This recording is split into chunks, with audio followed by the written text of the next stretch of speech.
আজ এই ভিডিওতে জানবো বাদাম বা অ্যালমন্ডের 7টি উপকারিতা। বেনিফিট নাম্বার 1, ব্রেনের জন্য উপকারী।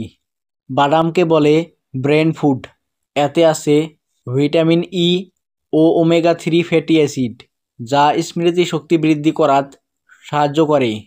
বেনিফিট নাম্বার 2, হার্ট ভালো রাখে। বাদামে থাকে স্বাস্থ্যকর ফ্যাট, যা খারাপ কোলেস্টেরল কমায় এবং হৃদয় রোগের ঝুঁকি কমায়।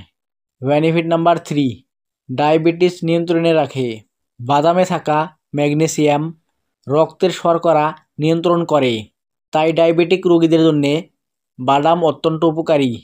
বেনিফিট নাম্বার 4, ওজন নিয়ন্ত্রণে রাখে। বাদামে প্রোটিন ও ফাইবার বেশি থাকে। এটি খেলে দ্রুত পেট ভরে এবং অযথা খাওয়া কম হয়, যার ফলে ওজন নিয়ন্ত্রণে থাকে। বেনিফিট নাম্বার 5, হাড় বা বোন মজবুত করে। বাদামে থাকে ক্যালসিয়াম, ফসফরাস ও ম্যাগনেসিয়াম, যা হাড় বা বোন ও দাঁতকে শক্তিশালী করে। বেনিফিট নাম্বার 6, ত্বক উজ্জ্বল রাখে।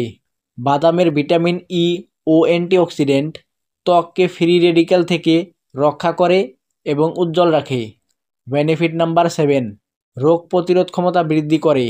বাদামে প্রচুর পরিমাণ ভিটামিন, মিনারেল ও অ্যান্টিঅক্সিডেন্ট থাকে, যা বডির ইমিউন সিস্টেমকে শক্তিশালী করে। বাদামের উপকারিতা থাকা সত্ত্বেও এই বাদাম নিয়ম অনুযায়ী সঠিক পরিমাণের বাদাম খেলেহে উপকারিতা পাওয়া যায়।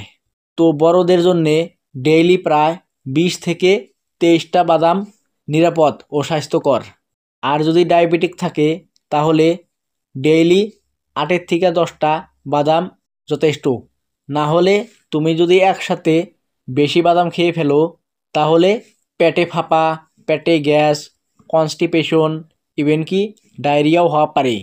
তো এই বাদাম ওই টাইমে উপকারী যে টাইমে তুমি এই বাদাম সঠিক পরিমাণে সঠিকভাবে গ্রহণ করবা। তো এটাই হচ্ছে আজকের ভিডিও ভালো লাগলে লাইক দাও আর চ্যানেলটা সাবস্ক্রাইব করে পাবে।